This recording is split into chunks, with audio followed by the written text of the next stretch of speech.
afternoon, everyone. I'm Patricia Alba. I'm Assistant Director for Communications and Work Life here at HR. And today we have Nelly Nelson, who's going to talk to us about hurricane preparedness. Before we get started really quickly, this webinar is being recorded and will be uploaded to our YouTube channel. If you have any questions, please post them in the chat, or we also have a Q&A where you can post your question anonymously if that's something you would like to do. If you need captions on the menu bar, there's a more button. You click on that and you can enable captions or transcript if that's something that you would like to have. Other than that, let's make sure that we keep our microphones muted so that we don't interrupt. And Nelly, the floor is yours. Thank you. Thank you. Good afternoon. Thank you so much for spending your lunch times with us and talking about hurricane preparedness, what we need to do before the storm.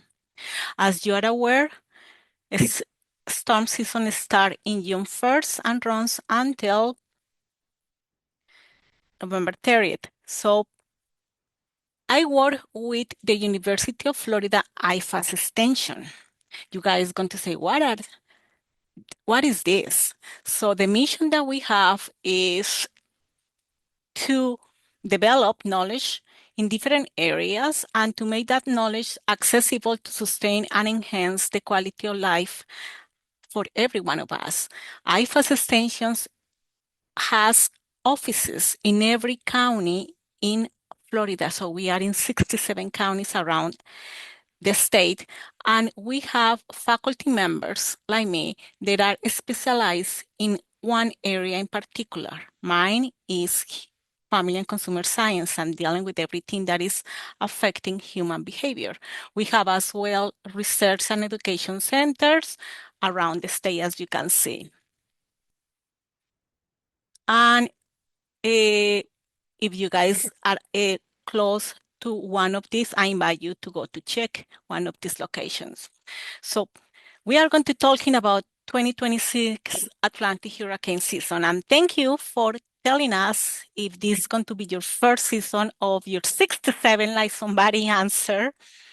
That's very interesting. So NOAA forecasting is below normal for the Atlantic hurricane season for 2026. The official outlook calls for a 55% chance of a below normal season. That means 35% chance of a near normal season and 10% chance of an above normal season. What does that mean? NOAA's predicted the storms range like between 8 and 14 named storms with winds of 39 miles per hour or higher. Yes, these names start from the alphabet and from A to C, and they change accordingly every year. NOAA's as well predictions 3 to 6 hurricanes with winds intensity over 74 miles per hour or higher. And as well, they predict 1 to 3 major hurricanes, meaning category 3, 4, or 5, when the storm winds could be superior to 111 miles per hour. For comparison, an average Atlantic hurricane season has 14 named storms, 7 hurricanes, and 3 major hurricanes. NOAA says that 2026 outlook reflects several comparing factors. I suppose that you already have been familiarized with including the expected El Nino conditions that tend to suppress Atlantic hurricane activity slightly warmer than normal Atlantic waters and weaker than average trade winds that can support tropical development. The key takeaway this year might be less active of overall, but the season outlook does not predict where these storms will go or where a storm will make landfall. The residents along the Gulf Coast, Atlantic coast, Caribbean, Puerto Rico, and the U.S. Virgin Islands should still prepare early because of this. When we are talking about a hurricane, there are two terminologies that we need to be very clear with. Hurricane wash is prepare your home, be securing loose items, things that you have in the patio, in the deck, that are outside, or moving items the indoors. Have an emergency supply kit ready and charge your devices. Tropical storm warning is a follow-up the advice of local officials and be ready to seek shelter in a sturdy structure. Something that NOAA has changed in the 2026 this year is they have updated the forecast of the cone graphic, how the storm is going. Starting this season, the operational cone now includes tropical storm, hurricane watches, and warnings for inland areas, not just coastal areas.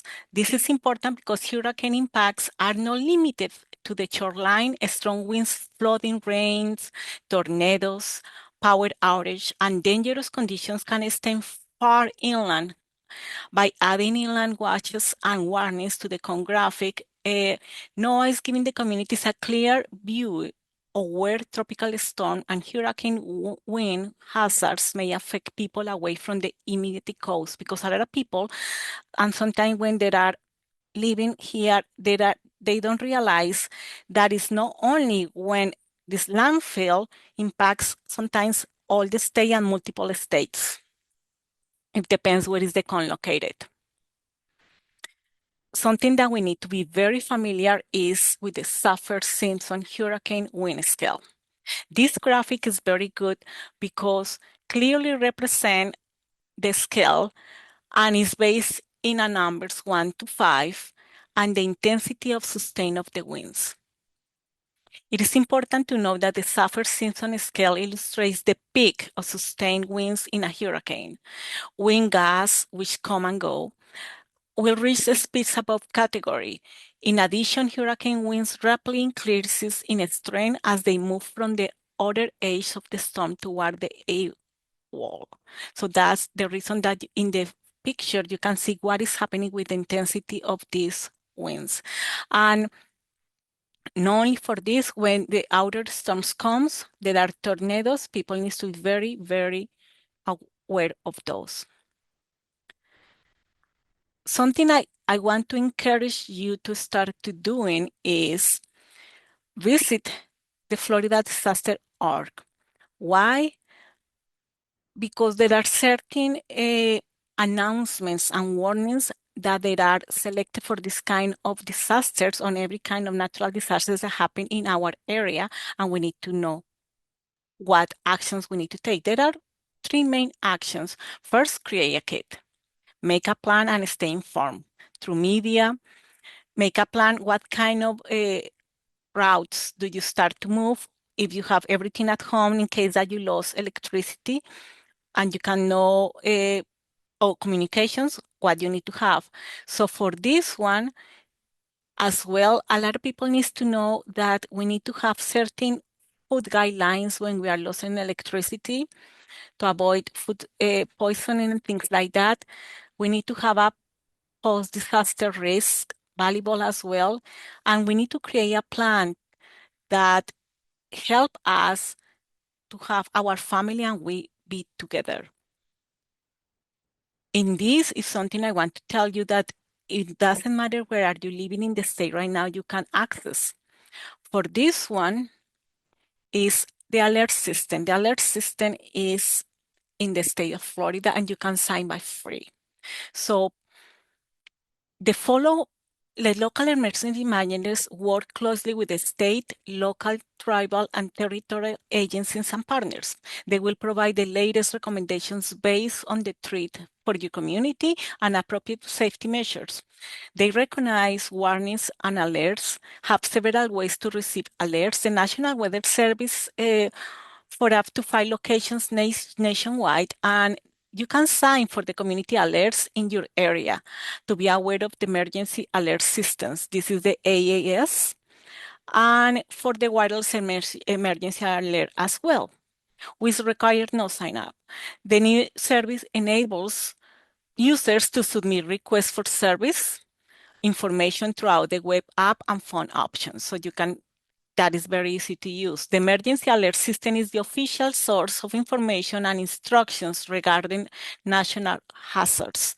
This information can originate from country, state, or federal agencies.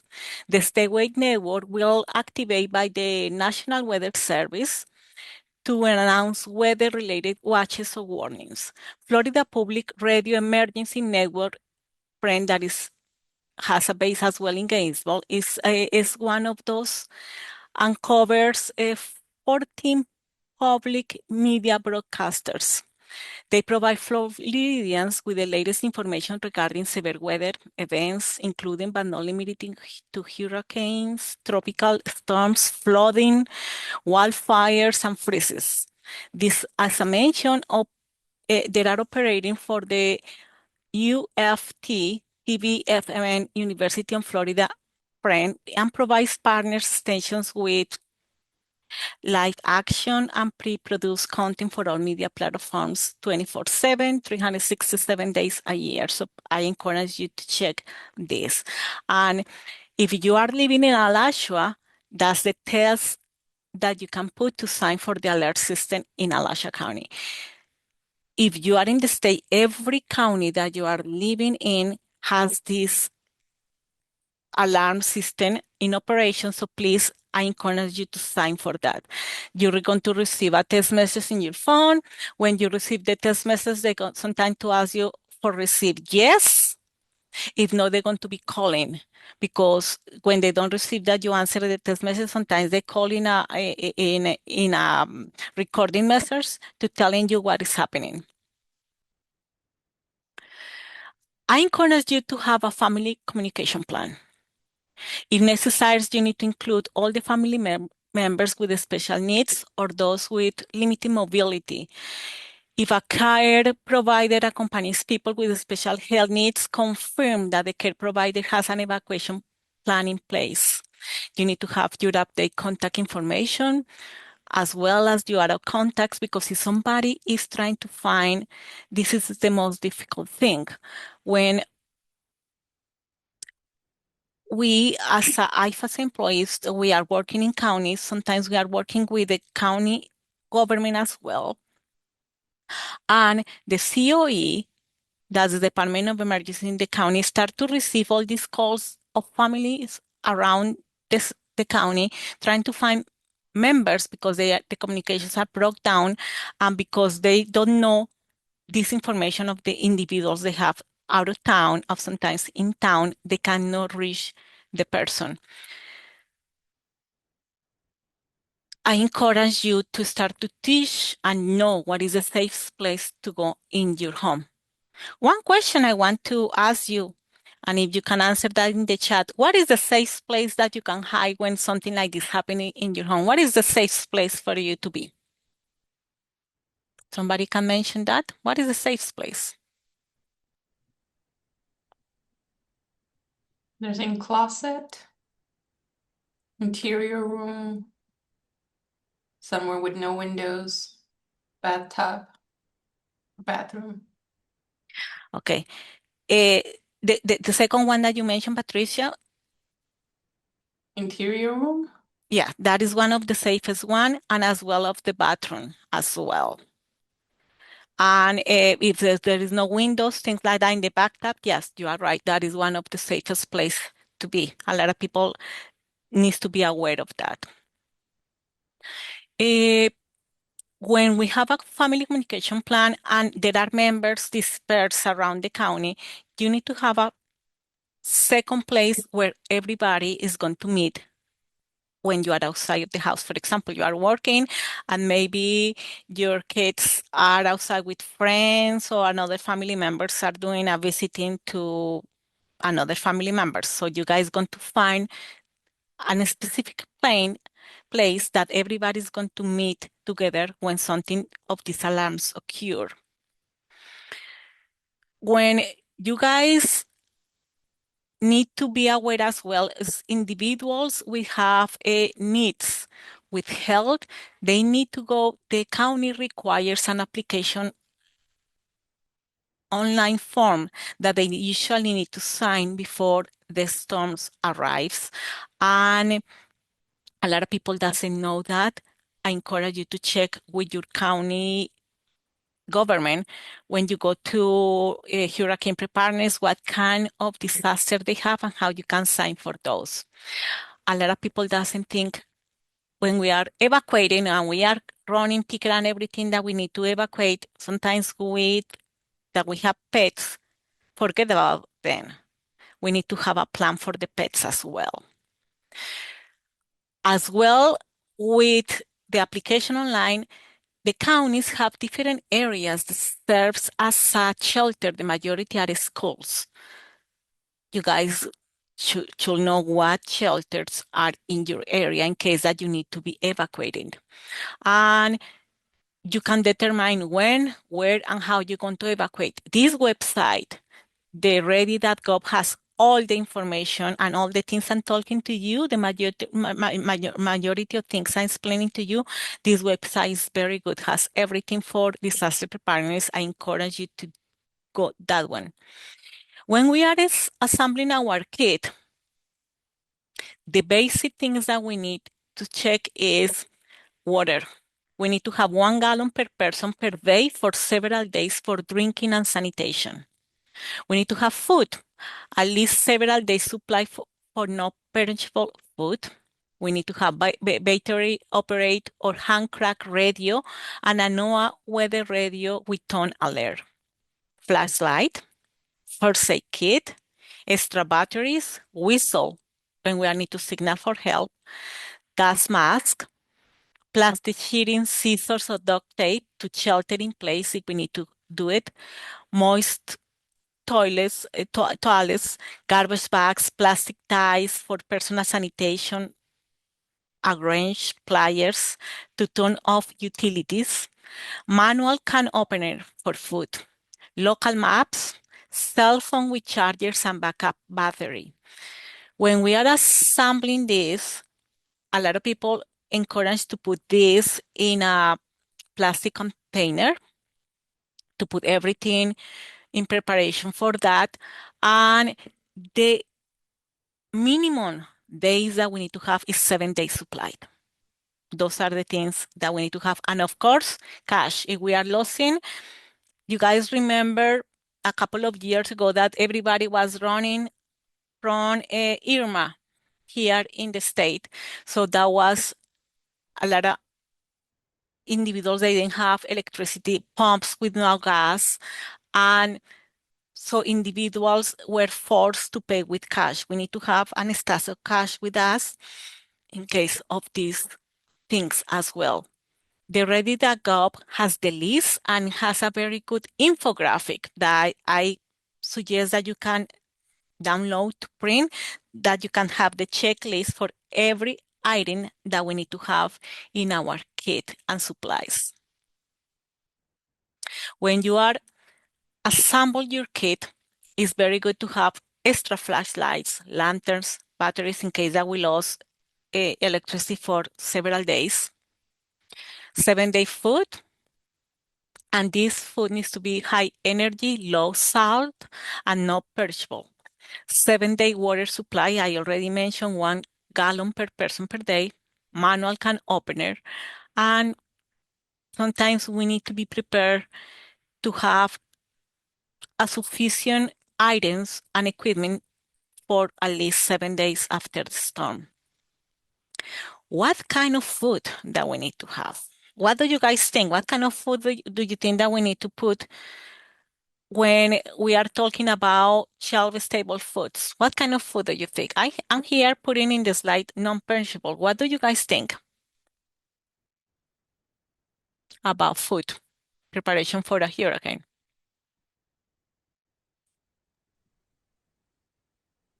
Somebody mentioned something, Patricia? We have canned tuna, canned chicken, peanut butter, MREs, Maurice. non-perishables. Amazon even did something I saw a couple of, I think it was less than 1 month ago that was selling MREs for $40, something for 12 quantity. So yeah, you are good. Don't forget foods that appeal to family members, foods for special dietary needs, baby foods. food for younger children, baby formula for infants, if somebody in your family has infants.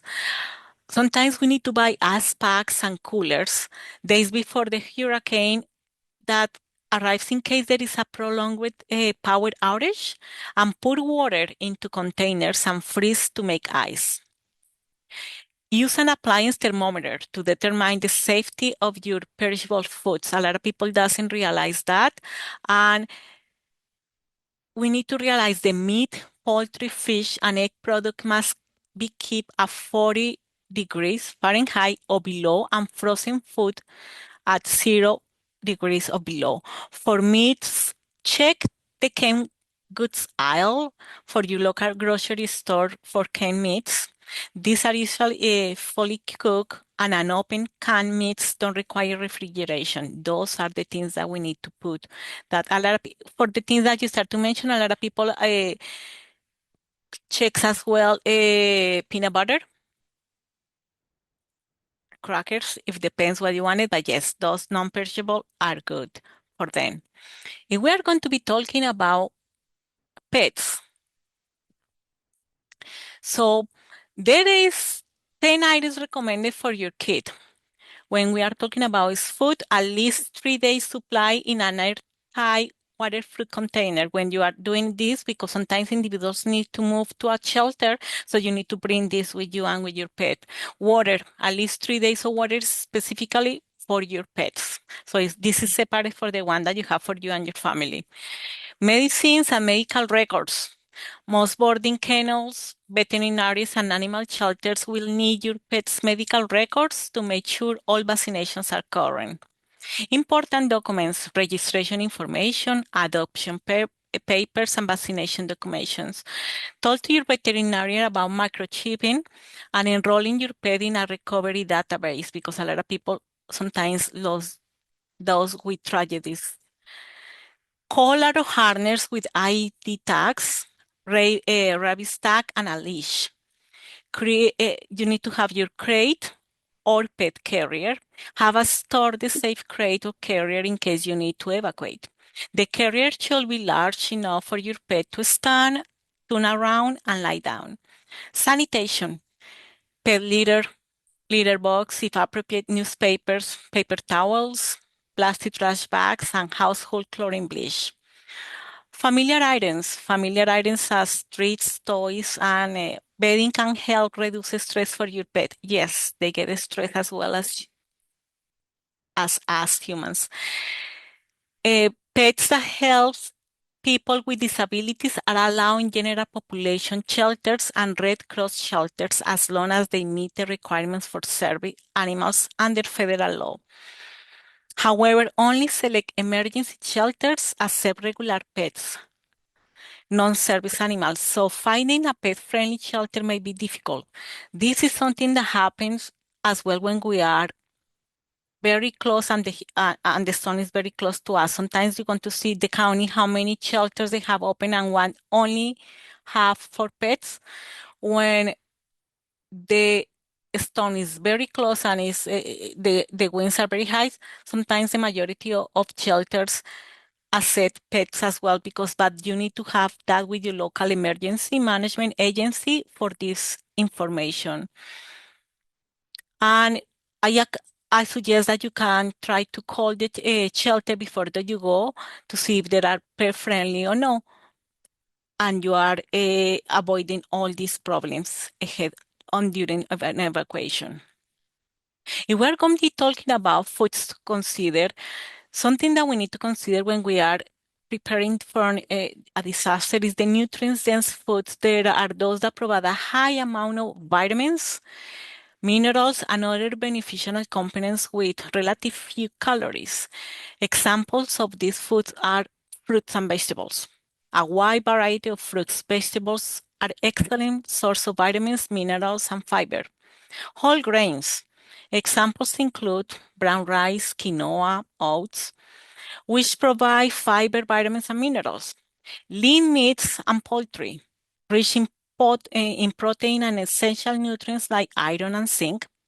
Seafood, especially fatty fish like salmon, which There are excellent sources of omega-3 fatty acids and protein. Legumes, beans, lentils, peas, an excellent source of protein, fiber, and various vitamins and minerals. Nuts and seeds provide healthy fats, protein, and various vitamins and minerals. Fat-free or low-fat dairy products, good source of calcium, protein, and other essential nutrients. Eggs, they provide protein, choline, and essential fats, and liver and other organ mix that are rich in iron, vitamins B, and vitamins E. The picture is one of those examples. We need to be very careful with the leftovers because that's something that we should not have when we are losing electricity and food that we need to consider to keep in case of these emergencies. Do you think that we are very stressed when something like this happens? What do you guys think? When when we start to see all these warnings like that, how do you feel? Do you think that your children is going to be sense the same stress that you are sensing the animals? During these situations, we have huge emotional distress that affects everyone. Parents, children, teens, older adults, first responders. Uh, People living in a hurricane-prone area, as well as anyone that has struggled to recover for experience with past storms, may be vulnerable to distress before the event occurs. Children and teens, after a hurricane, young people may worry that another tropical storm will happen again. They may become overly dependent, have trouble eating and sleeping, or show physical symptoms such as stomach aches and headaches. Older adults are more likely to need social support to reduce the effects of stress and move forward of the path of recovery. Some older adults may also be dealing with the loss of physical capabilities and possible independence. First responders and recovery workers, these individuals may experience prolonged separation from loved ones, depending on the severity of the storm or hurricane, and show signs of mental fatigue. Once warnings and evacuations orders are used, the risk for emotional distress becomes greater. This has something that has impacted families around the country severely. So we need to be very aware of this. Once warnings and evacuation orders are issued, the risk for emotional distress becomes greater. You may feel unprepared, isolated, overwhelmed, or confused. If this is your first experience, you guys going to be reaching all those peaks very quickly. Uncertainty about where to go during a hurricane, how to keep your pet safe, or whether you will be able to continue taking any medications can cause emotional distress. You may lose contact with a loved one in an impacted area due to power or internet outage. You may experience difficulty, memories, and emotions associated with similar traumatic experience in the past. If you are relocated, being in an familiar environment can be difficult, especially for people with limited physical mobility, economic means, or knowledge for the English language. That's something that we have seen in certain individuals in every county. So this infographic is very good. The general rule when preparing for hazardous events is to self-sufficient for a minimum of 72 hours. Depending of the severity of the event, uh, basic supplies for the government may be unavailable for inaccessible for several days thereafter. If you are sheltering in place or turning home while utilities are still disrupted, a week or 2 weeks worth of supplies is advised. However, it is always recommended to evacuate when told to do so. Something that we need to mention is prepare food for a power outage. Set the refrigerator and freezer for a colder temperature. We need to have fresh meat and poultry before the storm. And when we are losing electricity, the safe window to consume this kind of food is between 2 and 4 hours. And if the freezer, the door has not been open, between 2 and 3 days. And third, use non-perishable foods when we are losing energy. This is something that we need to be very, very good with that. The website, the ARGIS map, show you even your neighborhood and show you the level of evacuation and your zone area. It, something that we noticed, like I was mentioned you with Helene and Milton, I live in Manatee County. My county is in the Gulf.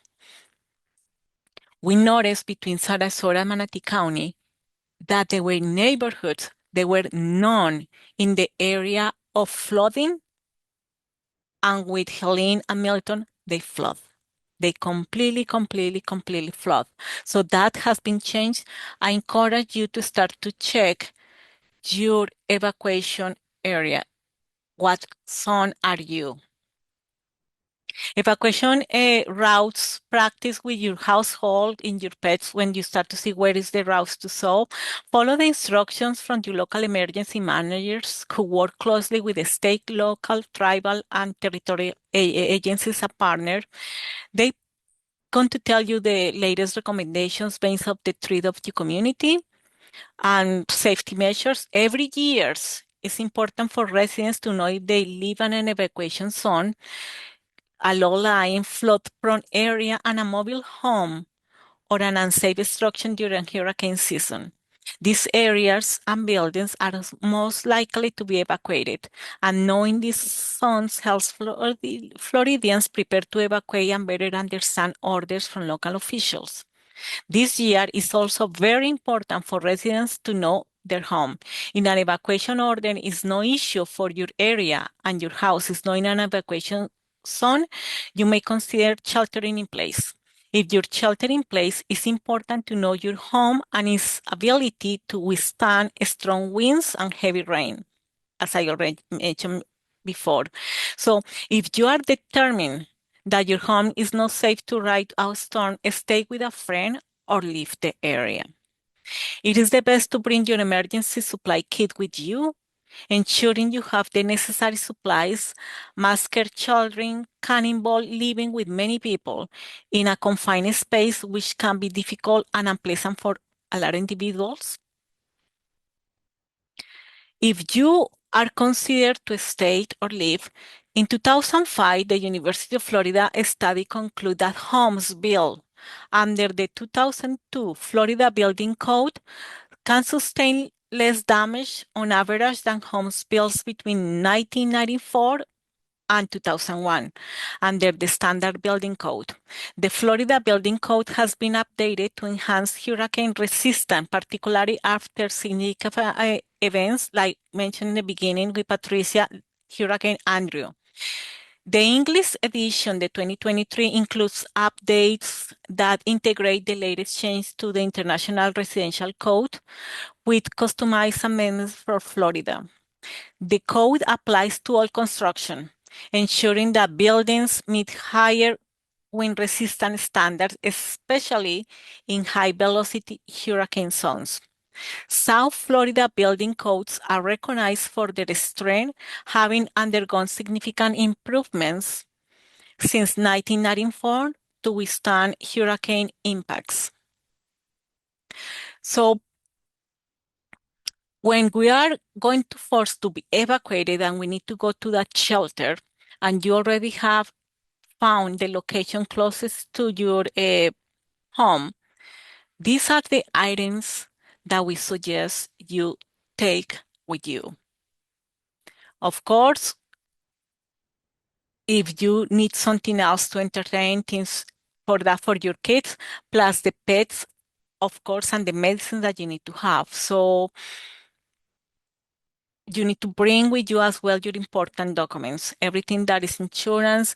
It's recommended sometimes even for insurance to take pictures of your property that when you're going to do a claim later after the storm, you have proof what happened before and after, and your insurance company is going to require this. These are the resources I used today for the presentation. And Patricia, I think so that you are going to provide that to the audience.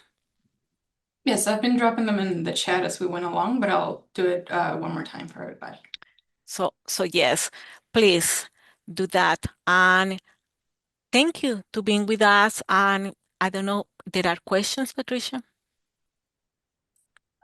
So if you have any questions, you're welcome to drop them in the chat. You can also unmute yourself if you want to ask a question or a comment. See, and then let me just put the resources in the chat for you guys.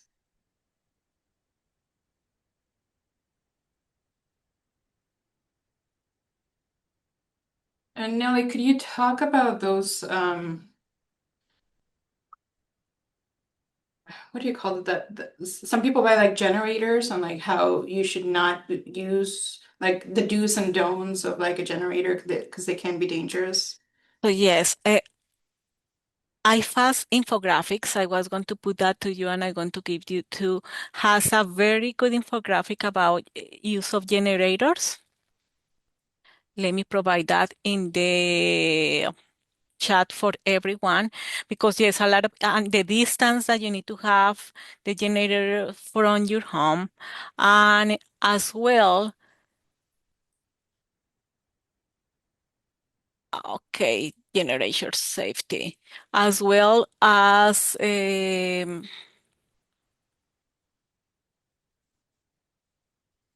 the type of generator according that you want to use, like because they emit carbon monoxide. So they can never be used any enclosed space such a garage, crawl spaces, and enclosed porches. They must have 3 to 4 feet clearance to all sides and above them to ensure they have adequate ventilation. And it's of course recommended to install a test carbon monoxide alarm and test that at least 1 a month because this is a silent killer. Let me put that for you in the chat for the use of generators. There you go. And something I want to mention is August is the task break that individuals is recommendable that you can go to the store to buy everything the supplies for your kid and it's tax exempt in a lot of items. So it's recommended that that is in August. That's coming August, no, Patricia? Yes, I believe so. We do post through UF at work once that starts. We do post some information on that as well. So yeah, I put that one from the generators in the chat. I'm also sharing in the chat. We have 2 more webinars scheduled. Nelly, do you want to talk about the one that you have tomorrow coming up? Tomorrow is about after the storm. So I'm one of the individuals that are working with the Emergency Operations Center in the county. And there are a lot of stuff that a normal individual don't see what's happening behind the scene during and after the storm, and what kind of agencies of services we can reach to ask for help. And in case of damage in property, that's something that we are going to be talking tomorrow. So I put the link in the chat if you guys want to register for that one as well. And then on Friday, we have UF Emergency Management, and they'll talk about what UF does to prepare for a hurricane. Like they'll guide you through these steps, including, the decisions for campus closures and things like that, and how to stay how to receive the alerts and things that you have sent to employees across the state because we have employees in Mhm. every county. So emergency management is going to talk to you about how to stay in touch on what is going on in your specific area, not just within the UF campus as well. So the link to register for that one is in the chat as well. You mentioned something about shelters taking some pets but not others. Could you go into Could you explain a little bit more about that? In the beginning of in the preparation with the county, start to prepare for the emergencies. The list of shelters that every county has, they select certain shelters to receive pets or not. So in the beginning, if you go to your county uh, disaster preparedness page, if you live of the county, Alachua County government, if you live in Alachua or Tallahassee or Broward County, where are you located? So the county posts the list of all the names of the shelters, and they put a little symbol to the shelters they receive pets. Yes, not all the shelters receive pets at the moment, but when the intensity of the wind increase and the storm start to turn to your city, internally, the county emergency coad center opens more shelters, and the shelters that are open, they previously were not accepting pets, now receive pets. So everybody, because the wind, the intensity of the storms come to you, the county immediately I open these shelters for that. But it's it's not very good to wait until last time. It's previously to have all this information. Like individual with discapacities, they need to sign. The county provide the transportation to them to the shelter. And something that I have noticed when I'm working with them is a lot of people doesn't even sign or they don't know. They wait until last minute. We need to do that in preparation. We need to do all those registrations before. Not here because when the storm is here, sometimes the county cannot reach you. Like we have an island, sometimes the bridge go to the island is closed and nobody goes to the island is they cannot pass. So all those things need to be prior to the preparation. Yeah. And just from experience, if you are taking a pet to a shelter, they will ask you for like vaccination records and things like that. Yes, So I explained. Yes, I explained you need to have all the medical information for the pet with you. Yes, they require that. The county needs to require that. Yes. yeah, so if you have a pet, just now is the time to kind of gather those records. If hopefully you'll never need it, but if you do need it, you'll have it with you. Yep. And then as far as transportation, I believe buses stop running after the winds reach 30 miles. Is that correct? More or less, yes. Yeah, so you can't really count on a bus to be available to take you to a shelter once things get um really difficult. No. And sometimes a lot of people start to call the emergency 911 and they cannot reach you for if it's flooding in the roads, they cannot access you. They cannot reach the individuals because the road is completely flooding or sometimes streets have fell down and they are blocking the roads and individuals sometimes don't realize that is happening. Or electrical cords fell down and it's water, so there are so many utility companies working together to trying to make the page safe, secure to all the first responders to trying to reach the individuals in an emergency. Yes. Do you have any tips on how to prepare your house if you're evacuating? Like what to do you unplug things and leave them unplugged? Like what should you do? Of course, a lot of people, individuals, they're going to cut the water. A lot of individuals cut the service of water and lock everything, have everything secure. Check that is not any power lights on, trying to have everything off.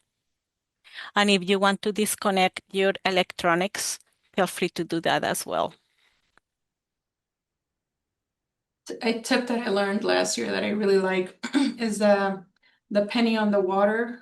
Like you fill a cup of water and you freeze it, and then you put like a coin on top of the frozen water. So when you come back home, if the penny has sunk in, then you know that Yeah, your refrigerator has gone without water and things have yeah. defrosted at some point or another. So Yeah, you're a lot of still, people has used, yes, I have you learned yeah, that one. yeah. There So are you'll know if yeah. your stuff on the freezers might not be good to eat anymore. Mhm. Okay, like any more questions? Let's see.